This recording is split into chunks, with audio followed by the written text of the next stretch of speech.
Hey there! So, let's dive into an interesting problem that one of our viewers encountered with their Linksys router and eufy security system. The problem arose when the eufy camera's live feed stopped sending data to the app while they were away from home. After reaching out to eufy support, they were advised to ensure that TCP ports 443 and 80 were open, along with a broad range of UDP port 065535. However, setting up these rules led to both their mobile phones showing the network as connected without internet. Curious about whether the phone's requests were being forwarded to the camera hub instead of the internet, they were left puzzled by this network dilemma. Interestingly, their laptop remained unaffected amidst all this chaos. Quite a puzzling problem, isn't it? In terms of the solution provided for this network conundrum, we've identified the root cause of why the devices couldn't connect to the internet.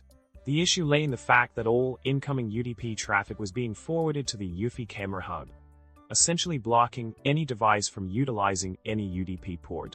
To rectify this, the recommendation is to select a unique UDP port within the 49152 to 65535 range that no other device is using. By creating a rule that exclusively assigns one traffic to this chosen port, you can avoid any port conflicts and ensure smoother connectivity.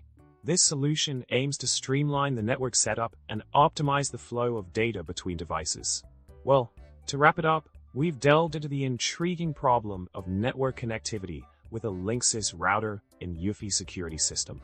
By understanding the importance of correctly configuring port forwarding rules and addressing port conflicts, you can ensure seamless communication between your devices. Remember, a well-organized network setup is key to enjoying uninterrupted access to your security system's live feed. So, tackle those port settings with precision and watch those cameras capture every moment flawlessly. Thanks for tuning in, and don't forget to subscribe, like, and drop a comment below with your thoughts. Until next time, stay tech savvy and stay connected.